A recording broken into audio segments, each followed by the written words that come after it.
तर एलपीजी वाहक शिवालिक जहाज आता भारतामध्ये दाखल झालेला आहे। गुजरातच्या मुंद्रा बंदरावर शिवालिक जहाज आता दाखल झाले। त्याची ही दृश्य आपण या ठिकाणी पाहतोय। तर नंदादेवी जहाज हे उद्या गुजरातच्या कांडला बंदरावर येणार आहे आणि शिवालिक जहाज जे आहे ते भारतामध्ये दाखल झालेलं आहे। एलपीजी वाहक शिवालिक जहाज भारतामध्ये आता दाखल झाले। तर नंदादेवी जहाज उद्या गुजरातच्या कांडला बंदरावर येईल आणि हे जे आपण शिवालिक जहाज पाहतोय हे मुंद्रा बंदरावर आता दाखल झालेलं आहे। गुजरातच्या मुंद्रा बंदरावर आता हे दाखल झाले। ही दोन जहाजे जी आहेत कुवेतवरून निघालेली होती आणि आता गुजरातच्या एक मुंद्रा बंदरावर आणि कतार मार्गे हे जे जहाज आहेत ही जहाज आता गुजरातमध्ये म्हणजे भारतामध्ये पोहोचली आहेत। दोन्ही जहाज गुजरातच्या एक मुंद्रा आणि कांडला बंदरावर दाखल होत आहेत। उद्या एक जहाज दाखल होईल आणि तेलवाहू शिवालिक जहाज जे आहे ते आता भारतामध्ये दाखल झालेलं आहे।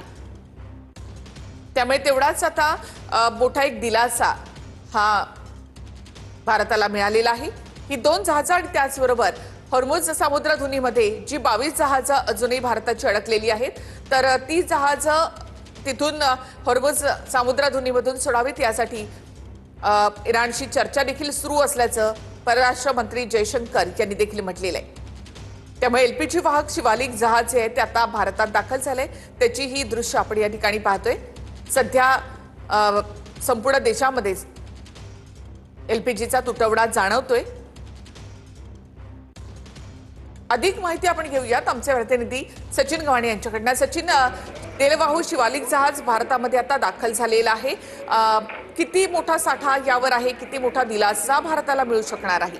खरं म्हणजे भारतासाठी ही दिलासादायक बातमी म्हणावी लागेल, कारण की हा शिपिंग कॉर्पोरेशन ऑफ इंडियाची दोन एलपीजी वाहक टँकर जे आहेत त्याच्यामध्ये शिवालिक आणि नंदादेवी हे होर्मुझची सामुद्रधुनी यशस्वीरित्या ओलांडून सध्या भारताच्या वेशीवरती दाखल झालेले होते। परंतु आता शिवालिक हे जे जहाज आहे याच्यामध्ये जवळपास 92,700 मेट्रिक टन असा एलपीजी गॅस जो आहे तो आलेला आहे। आपल्या जहाजावरती देखील एलपीजी असं लिहिलेलं पाहायला मिळतंय।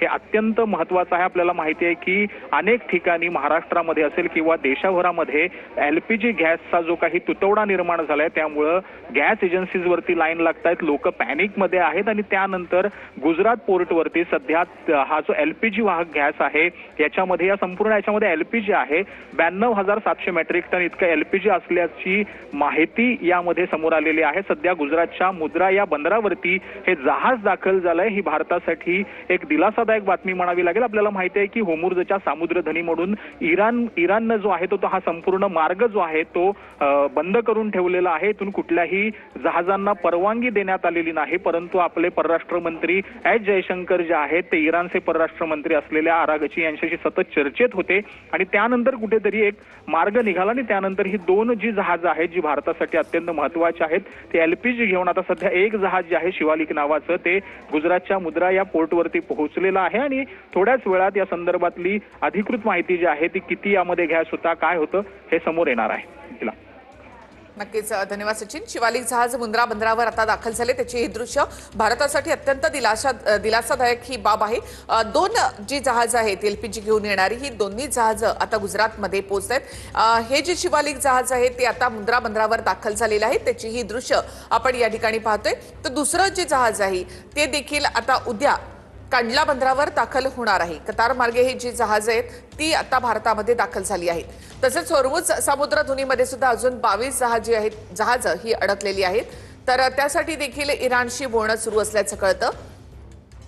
तर भारताच्या परराष्ट्र मंत्र्यांकडनं जी चर्चा आरागची यांच्यासोबत सुरू होती त्यानंतर ही जहाज त्या ठिकाणाहून सोडण्यात आलेली होती। या जहाजामध्ये 92,700 मेट्रिक टन एलपीजी गॅस जो आहे तो आहे आणि त्यामुळे भारताला एक मोठा दिलासा यामध्ये मिळालेला आहे। तर शिवालिक जहाज जे आहे ते आता गुजरातच्या मुंद्रा बंदरावर दाखल झालेलं आहे। गेल्या काही दिवसामध्ये म्हणजे इराण आणि इस्रायल अमेरिका हे युद्ध सुरू झाल्यापासून महाराष्ट्रामध्ये संपूर्ण देशामध्ये एलपीजीचा तुटवडा भासतोय।